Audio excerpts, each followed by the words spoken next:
Welcome to another episode of our discussions. As usual, I'm the African rural doctor. Today, I'm bringing you my counterpart, the co-founder of the African Rural Doctors Association. I want us to get up close and personal with both of us so that we can actually know who is behind African Rural Doctor and how it actually came about. So we'll take turns in doing a brief introductions of ourselves and our people. So my name is Dr. Mark Ajete Abba, born and raised in a low socio-economic coastal settlement in Accra, Ghana, to be precise, Labadi, where for lack of better educational opportunities, most children pursued the trades of their fathers.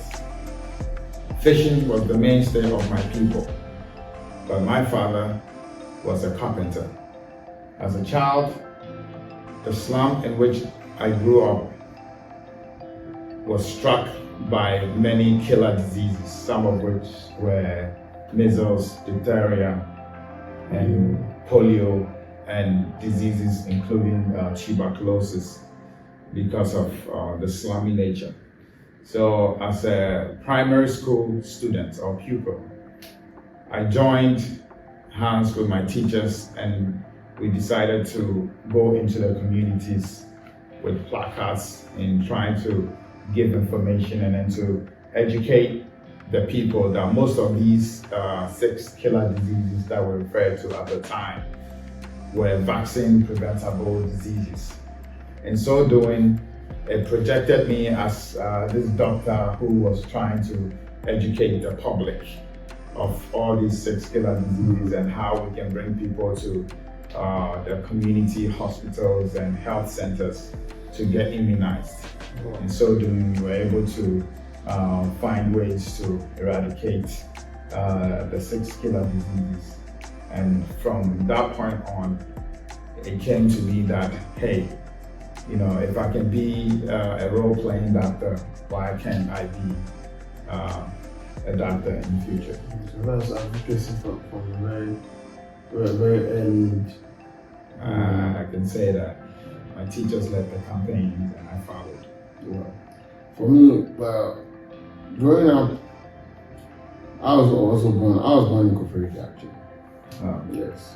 My mommy hails from Koforidua. So I was born in the hospital, which I delivered a lot of babies, to pay my dues, so to speak. But I didn't live much in Koforidua.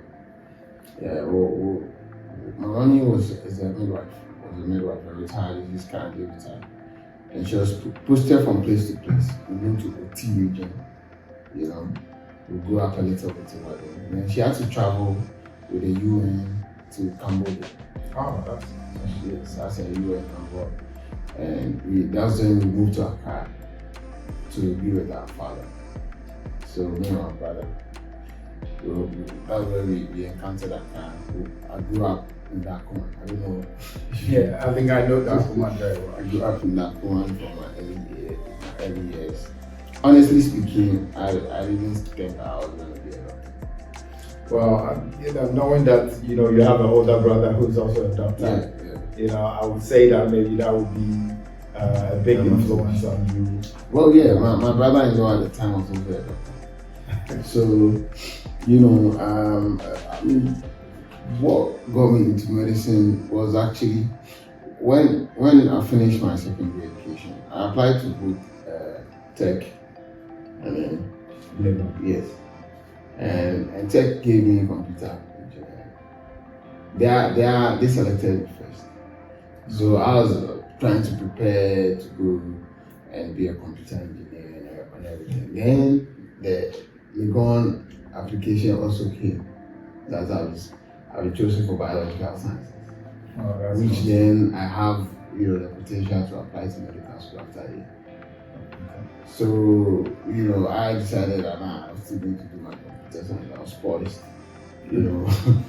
So one early morning, my father, called me, sat me down, gave me a long speech about he thinks that doctor will went back for and that kind of thing. I said, you know, they are the ones going to pay the fees, why don't I listen to them? So that's how come I ended up being a doctor. I could have been anything, you know. So, but I mean, the long and short of it is, I mean, whatever I would have become, I knew I would have been doing it with full passion, doing it, you know, because it's either I do it very well or I don't.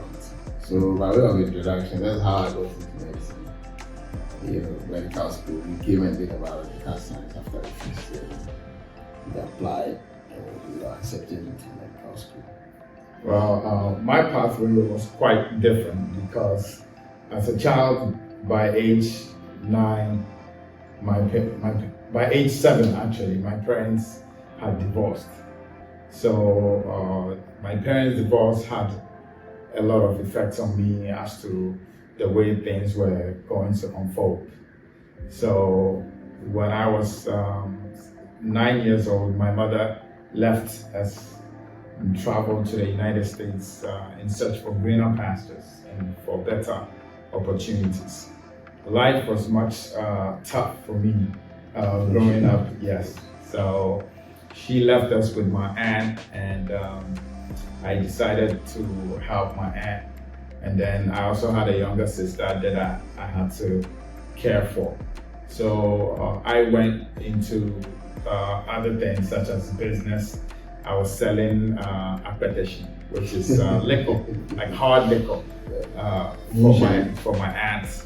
And I also sold kerosene, you know, as my own side hustle. That was my actual very first business that I engaged in. So my mom left for close to 10 years, after which we had the opportunity to also migrate to the United States. At that time, my entire dream to ever want to become a medical doctor had truncated, and because I was engaged in some type of child labor, I got into business. I tried to study business. So I actually went on to get my first degree in business. So I got a first degree in marketing with concentration on finance. I also did communication as a minor. So my first job actually redirected my path. So when I started working, I went into biotech marketing, which I first landed a job with a Vacutainer system company called Becton Dickinson. They make needles, syringes, blood collection sets, and various tubes. So when I went into Vacutainer systems, I realized that my youthful dream or my childhood dream to ever become a doctor, you know, was reignited when I started dealing with nurses, started dealing with doctors. I started giving presentations, and anytime I gave my presentations, they told me that, oh my God, you know, this is such a good presentation. Have you ever thought about going into the medical field? That's when I started thinking that, hey, maybe all is not lost. So I started looking into, you know, various schools and various pathways, and I realized that I had a lot on my plate. I had to do all science prerequisites. So I started taking anatomy, physiology, I started doing some physics, chemistry, biology, and at some point, my girlfriend at the time said to me that I've seen a program that I think will, you know, catapult you to where you want to be at. And it's an accelerated program that will take people of my background to only go to school for 1 year and get a second bachelor's degree in nursing. And this was in the States, the University of Rochester. So I applied to the University of Rochester, knowing that I had completed all the basic science prerequisites. And I got in the program, and the next thing I knew is I had gotten a second degree in nursing, which became my backbone. You know, it was sort of like a pre-med major for me. So I went into nursing and I started practicing as a nurse. I did 3 years of nursing, and that's when in the US, that's when I had my real definition of going to medical school. So I started looking through medical school. And then another mentor from Ghana, brought me back home on a visit. I visited the University of Ghana and I saw the campus and I was like, oh my God, this is not a bad place to be. So I followed through all the different routines and then I applied and here we go. And through that, I came to meet my very partner. Yeah. And I'm glad to, yes, the rest is history, as you would say. Yeah. Okay. Let's talk about the Association of African Rural Doctors and how it came to be, how we all became part of it. I'll start with it. Since whilst after medical school, we became friends whilst in medical school. I think we go into details.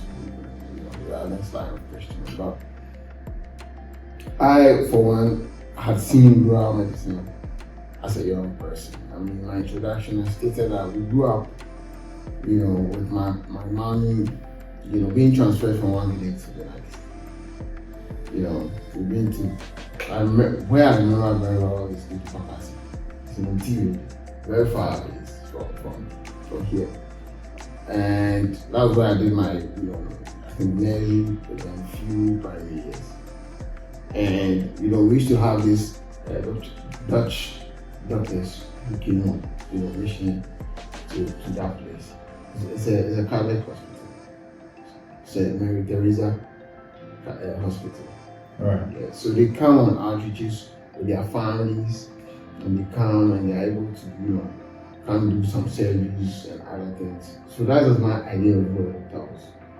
I'm not a specialist, but a generalist, somebody who could do everything and stay among the people, because it was a hospital quarters community, and there were our neighbors, and it was my idea of who a doctor was. So after school, I didn't really want to stay in Accra, even though I schooled most parts of my life in Accra. And in the bigger hospitals, if you are a fresh doctor, before you get the opportunity to actually do the work, there are senior specialists, there are residents, before they are medical officers. Before it comes to senior house officers, then house officer. You don't get a hands-on opportunity of getting involved and getting surgical skills and things. Even though the knowledge is higher over there, the practicality of what you do is a little bit limited. So I opted to, and everybody wanted to be a guy at that time. They had to ballot and all that. You need some underground calls. I knew that my balloting would not favor. I'm not a lucky person in that way. So I decided that I'll move to Koforidua since that's my mother's hometown. I didn't know anybody there, never had lived there and everything, but I knew that was where I was going also.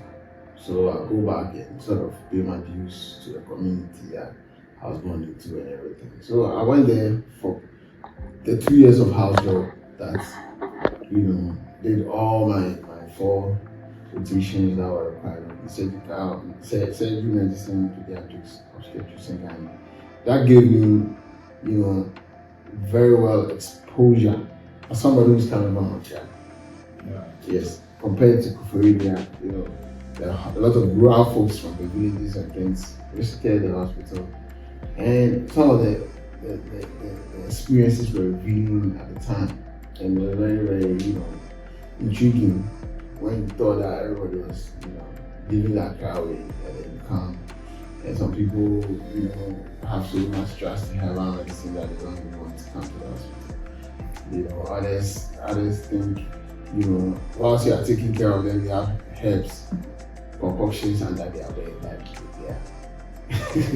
So it was, and the truth is, there was also a scarcity of doctors as compared to the Accra hospitals, who had a lot of doctors over there. So we were giving hands-on, the first few weeks of our rotation was quite dramatic, because we were put a whole new house officer, we were giving the whole medicine to day one. You know, you didn't really know what to do about. You had to be making calls and things, but it was quite intriguing. So I was on a journey to actually document this experience, so that when I sit down and I look through, I'll see where my interests are for maybe future specialization and all that. So that's why I opened the Instagram page that we are now using, the African Rural Doctors Association. Yes. So if you study the page, you realize the initial posts were motivational posts and other things. I even had personal posts which I had to take down eventually. Then moving forward, my first year of our job, my experiences, and everything. Then we finished our job. We finished our job somewhere in 2016, but just before we finished, 2015ish, I perceived the idea of, why don't we gather a few friends for us to start an association that would, solve some of the rural issues, that we have. There are issues that, people who live outside the country will not be the best people to help us solve because they are not in the situation. So I'm like, I need somebody with good leadership skills and somebody who has also seen, how to when the medicine is practiced elsewhere, standards and everything. So coming through my friends and my acquaintances and everybody, my superiors, there wasn't one person who stood out, which was Mark.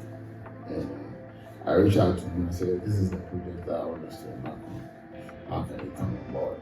And then that was how he also got involved. Yeah, I quite remember that very first discussion. I was very stressed out at the time.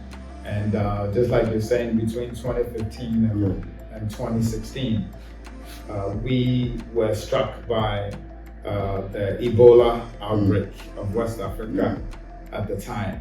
And I was also a house officer at the 37 Military Hospital.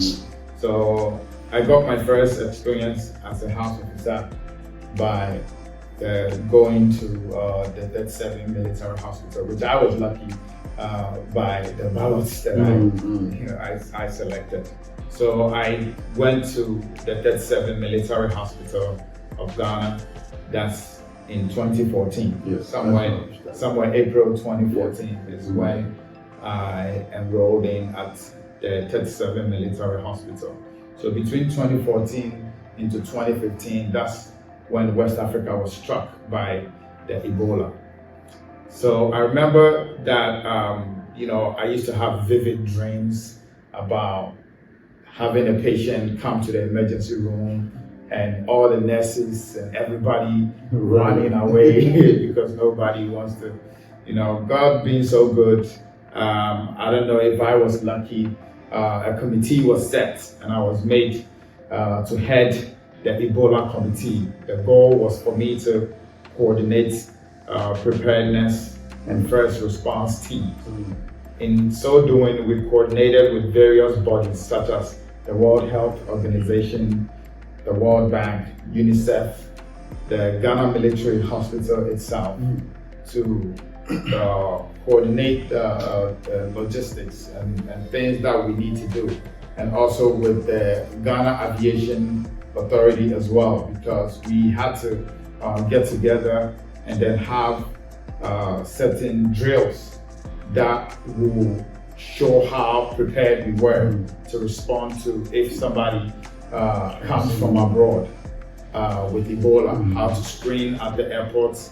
We set up certain temperature areas that can take people's temperature without you necessarily physically going to the person. And we segregated the people to. So when we were struck by the Ebola at the time, there was one person who was our senior colleague who was a resident at the time that we were medical students, Dr. Khan, who was from the other West African countries, sub-regions. So he completed his residency and went back home. Unfortunately, he died Oh, okay. of Ebola Yeah. without having to, enjoy. I think it was from Senegal. It was from Senegal or something, yeah.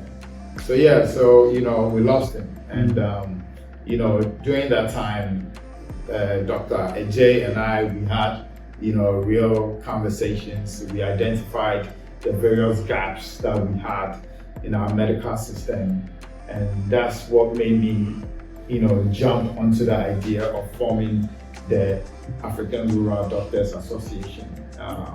And our immediate goal at the time was to focus on rural areas where there was a lot of need for more doctors. Like you said before, most of the doctors were concentrated in the city centers.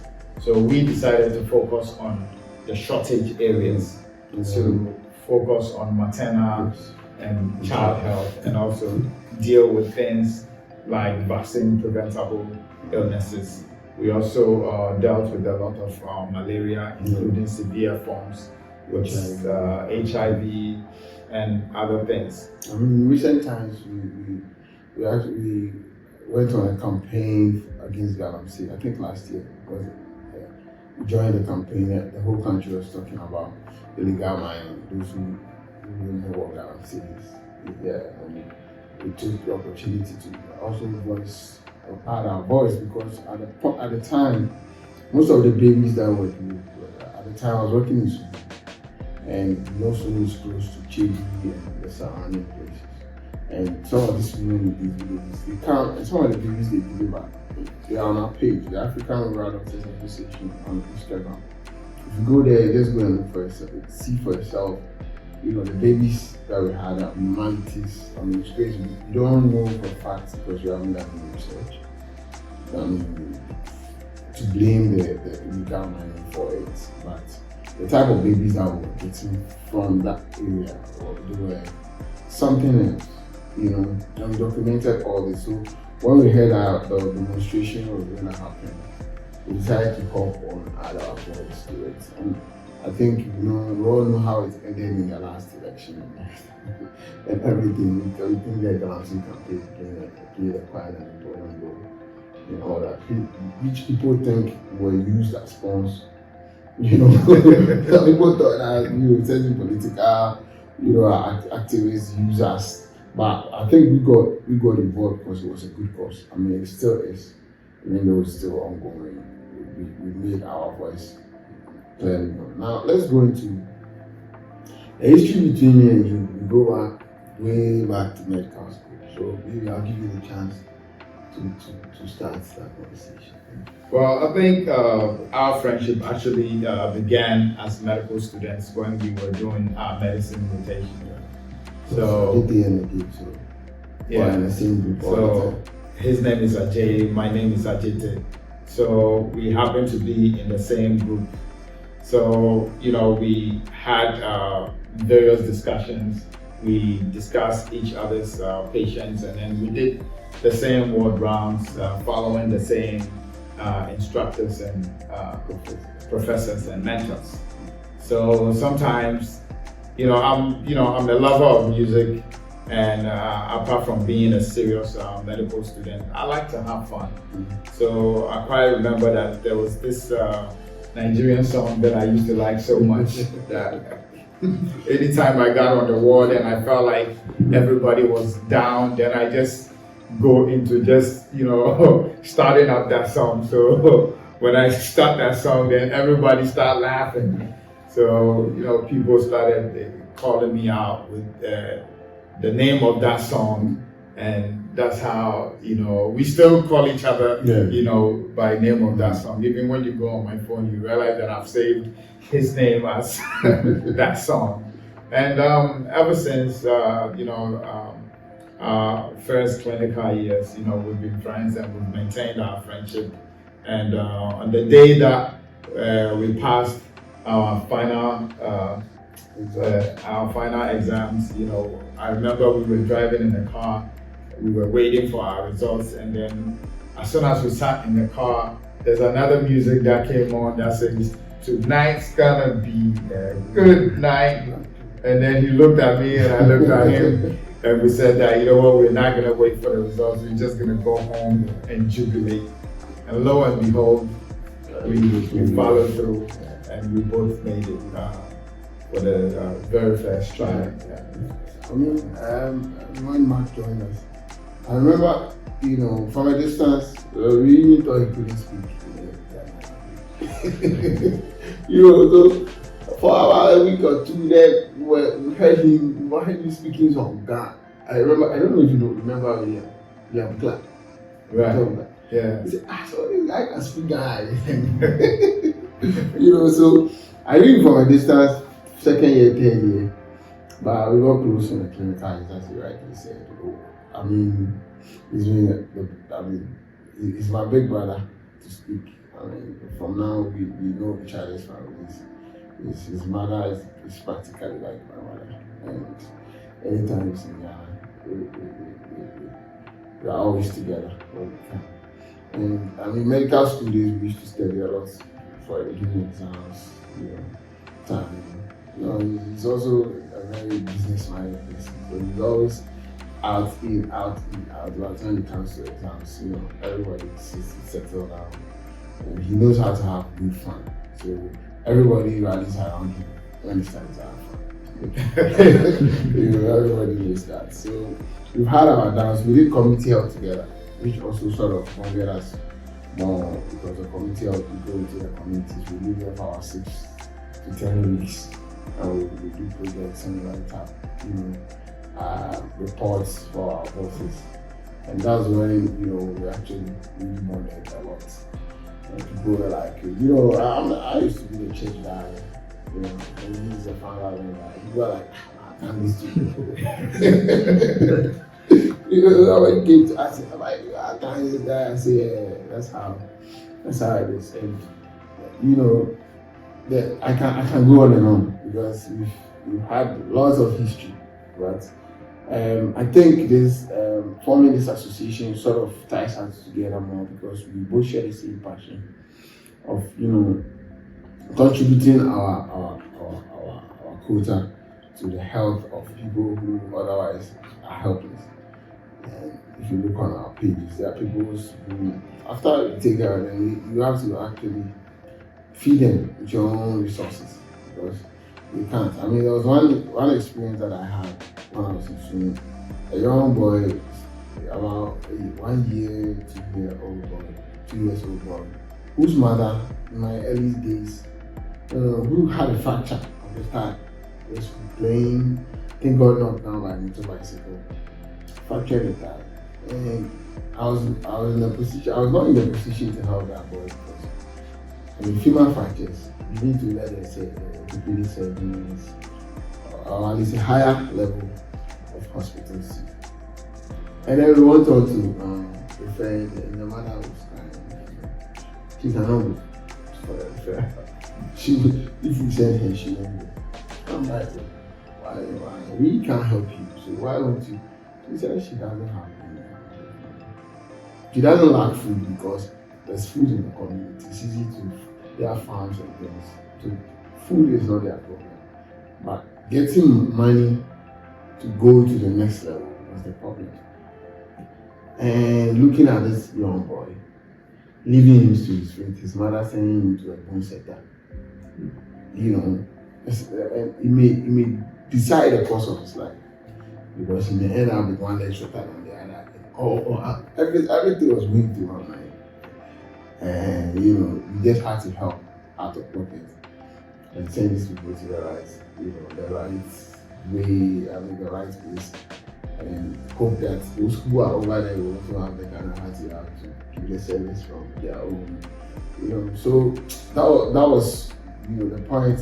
Some of those experiences made us know that, you know, it's just more than just, you know, looking out for yourself. When it comes to practicing medicine in Africa especially, it's sacrificial. We all came in with the mindset, you know. I mean, being in medical school, we all had very, very big dreams. We thought that, you know, graduating from medical school would probably give us, you know, that financial freedom, you know, prestige. The prestige is there. you know. Yeah, so the prestige is still there, but the whole thought about going into medicine to make money, you know, is actually for people without passion. Real people who have passion for medicine will not even think about the financial compensation first or the financial benefits first. Once you get in, you realize that the people who need your help the most are the people who can afford it. They are vulnerable. Yeah, So they are the ones who can afford it. I mean, those who can afford it, they probably will look for a more qualified guy somewhere. They fly outside the country and do what they have to do. But those who need the doctors in the country, most of them they can't afford. And medical care is expensive everywhere. yeah. So some of the challenges that we had, you know, real things that we saw is when a person is admitted in a hospital, the prognosis of the person or the outcome of the person's visit to the hospital does not depend on the doctor. It rather depends on the patient's ability to afford the care. So, for instance, in various hospitals that I've worked at, such as even the military hospital, even though we have labs and things, it is not by default that we write the labs and then the labs get done. The family members will have to hang around the hospital to pay for the labs. Some even have to collect the blood sample. They have to receive the blood samples and take it to the lab to go and process it. Not just blood, but other bodily fluids, including spinal fluids, urine and everything. We give it to the family members. Just because somebody has to pay for it. Because someone has ordinarily we send it straight to the lab ourselves and get the results. Yeah. But because somebody has to pay for it, you know, then the one to pay has to come in. And then if they can't pay, then you don't get what you need to make a decision. Right.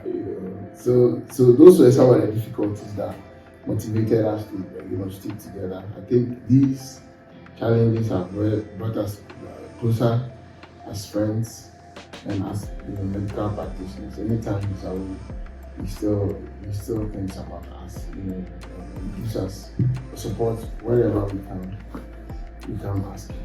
So it's been a big part of our association, and we are hoping to make more impact that we felt as a nation. For now, our impact is more of in the districts and individuals that we share. Maybe at an appropriate time to bring some of these people who have benefited from our services, so that you can also share their experiences. So, yeah, by way of challenges, what would you say that after joining and everything, what would you see as some of the challenges for the group? Well, to me, I can say that it takes a whole community effort to meet the goals of the community itself. So I would say that procurement is one of our biggest challenges. And then we also have financial constraints because the two of us, we haven't actually gone out to solicit for funds. So the way in which we have gone about our duties is to use outreach programs by calling into the communities, using nurses, using our own colleagues, friends, who by way of volunteering their time. And of course, we continue to contribute our own money from our own pockets and everything. Because so far, we haven't, done any special fundraising to say that people should come and contribute to us. So if it is a surgical outreach, we go in there and then we use our own money, such as some of the cases that we've done recently. We've done cases such as hydrocell. We've also done cases such as abdominal epigastric hernia repairs, and then we've also done inguinal, and even yesterday we had a case of an ectopic pregnancy, that ovarian pregnancy, and this is the very first time I've actually seen an ectopic pregnancy that was not alongside the two. Theoretically, we know that we can have ectopic pregnancies that's in the abdomen, so we call it abdominal pregnancy. And those pregnancies some can actually grow very well. Yes, but this one was actually on the ovaries. And after we've evacuated all the blood and removed all the fetal products, then we saw that some of the products that made it on the floor actually had the fetus in it. We could see the fetal parts, we could see both legs, we saw one hand on one side, and then the other hand, there was no head, but we can also see the body. But because it was an emergency, we didn't have the opportunity, or we didn't even, it was an emergency, so there was no need to tell someone to set the camera and everything. We just went straight to theater. I think you took a picture of the fetus, so we can insert it in a video. Yeah, so maybe to show the audience. Share that. So, I mean, if anybody wants to have a real experience of how medicine is practiced, I think we are one of the best people you should look at, and join us in our outreaches, in our programs, because you may hear it, you may read it, but if you live it and experience it, you know it. Yeah, and some of our challenges, we try to solve ourselves. Initially I spoke about herbal medicine. Some of the challenges that I have seen are people in these communities. You are in Accra, you think everybody lives like that. Yeah. But the kind of faith they have in herbal medicine, and herbal medicine in itself, it's not a bad thing. That's what our forefathers have used, and they were stronger and lived longer than us. By way of lifestyle, all the attention and things. Well, that's so common back in the days, and maybe because of their choices of occupation, family, and everything. Yeah, so I've looked into, herbal medicine, and I'm coming out with, in fact, it's out.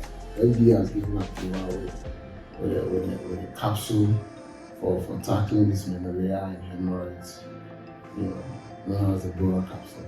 And we're starting distribution very soon. This is to bridge the gap because we give orthodox medicine to these people. So some of them, they have to travel to either the capital of Florida, or they have to go to Accra to get some of these medications. They are not readily available. And the ones that are readily available, that are here, that we solve their problems, they have all sort of needs surrounding it. So we don't really, accept to use them.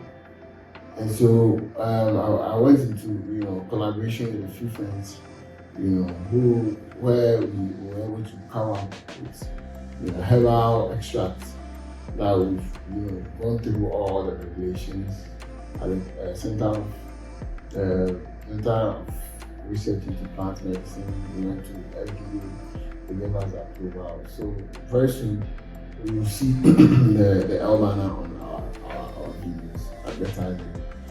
So you should try it. We'll be coming out with more products. I'm actually educating myself currently in more of herbal medicine. And my co-founder here is also going more into his residency program in America. I'll give him the opportunity to also speak.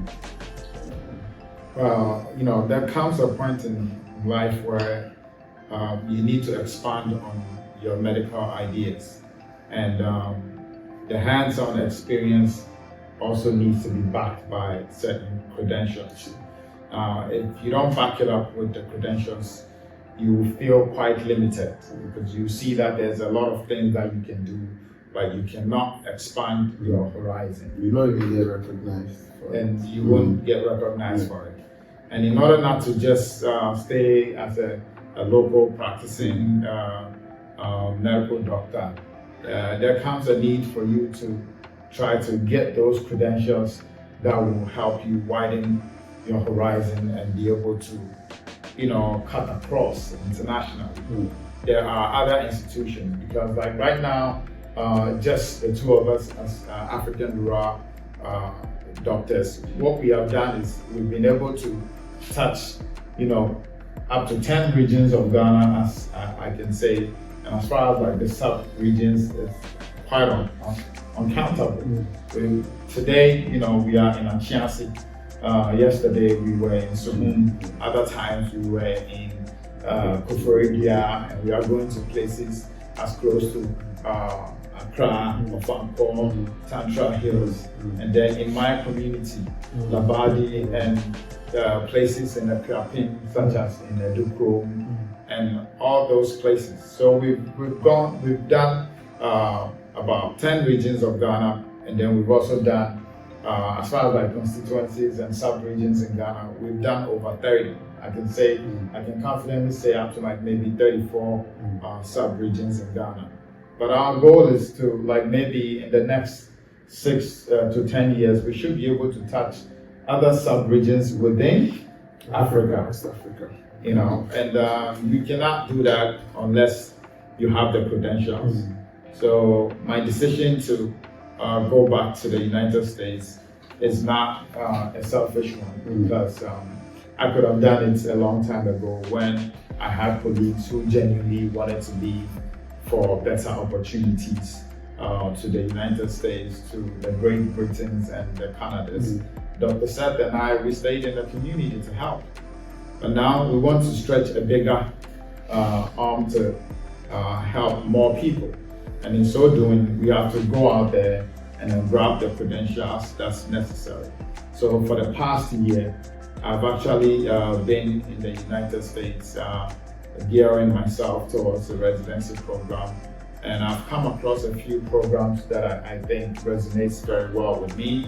The program is community in nature, and it considers people that are in underserved regions, because our goal is to make ourselves available in underserved communities, so that we'll reach out to people who probably don't have insurance, good medical coverage, and people that for some reason haven't had enough information as to dealing with certain preventable illnesses. And that's the reason why I have taken the decision to go back to the United States to be able to get the credentials that will help me to also help other people. Well, I mean, what excites me about the decision to do is, we at a point, in fact, from this point on, we need partners we need to make the right social network. We need to get among the people who are shaping, medical practice. We need to know how things are done, how some people are going to be able to achieve certain results. We need to know the right people.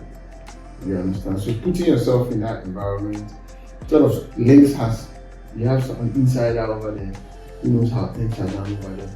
Who can mobilize funds when it comes to that one, help us, sort of speak to people who actually have the wherewithal. Okay, get us that leverage, who can give us professional advice, who can also volunteer. So that quite apart from the credentials, that is what excites me, because we've seen a lot of there are doctors without borders. There's one particular, I think, Love Without Borders. They are like a change organization. They came to put out children's ward in Suhum, which will be commissioned next year. And we think that these are some of the things that are some of the organizations that we can align with if we know somebody who they also know and trust over there. So for me, I'm very excited for the opportunity that you have gotten to actually go into the US medical program. But I have to ask you that you have to wait the opportunity that people will protect you you had the opportunity to talk to so far? Which one would you is highest about? Yeah, so among the different programs that I've interviewed with for the 2026 ERAS application, I would say that there's one institution that I researched, that I flagged, and I must tell you, like, after interviewing with that program, I feel like my soul resonates so much with the program. And the program is headed, the program director is Dr. David Skilling. Oh my God, this program is like, it's a family medicine program. And from the beginning of the interview, I felt so connected, even with the program coordinator, before I even got the chance to even speak to some of the residents, and then coming to speak to the program director himself.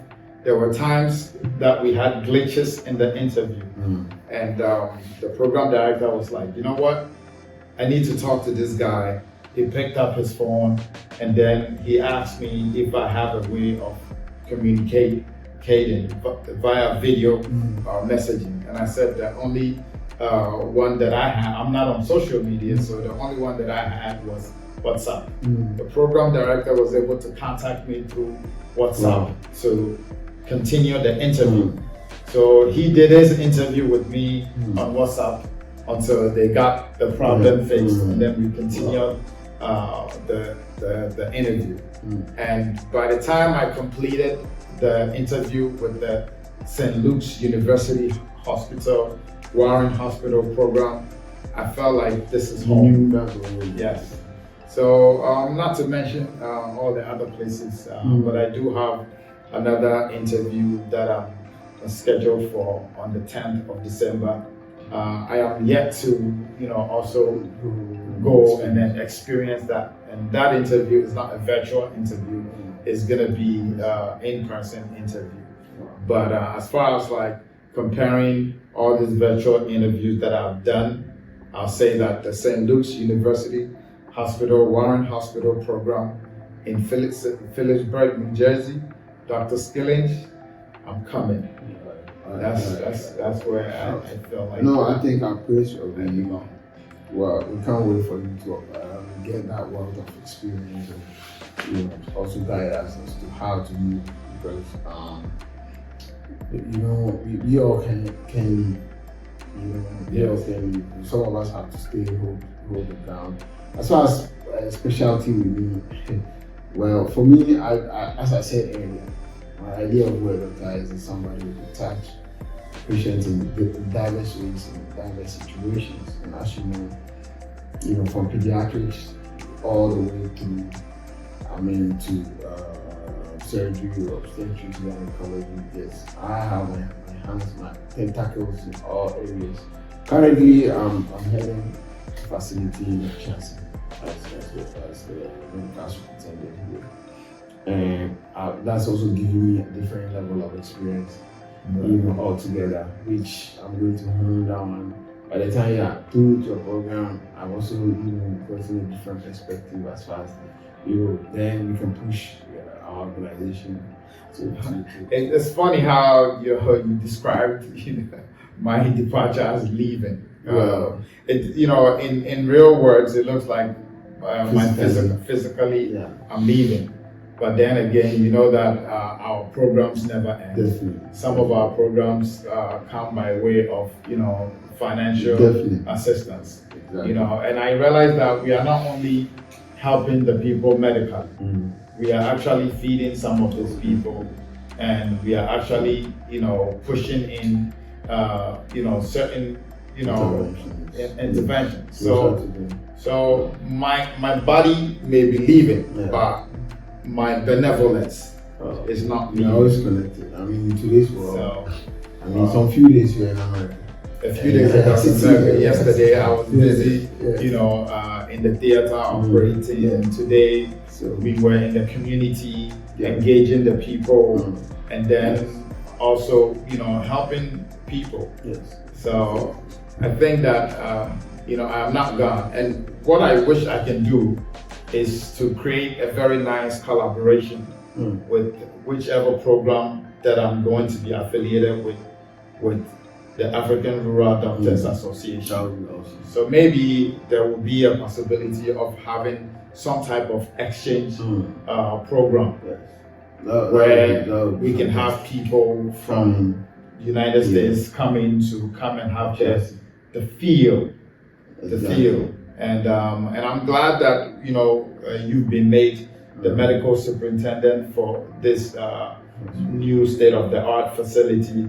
And I believe it could be due to our contribution from us, our initiatives, and has also and also like maybe the MPs and the municipal chief executive. They may all have contributed, but then again, we can bring people from America who would like to have the experience of crude medical practice and how we make our diagnosis, how we take our history, because our history is not based on diagnostic techniques, because we don't have all the sophisticated machines.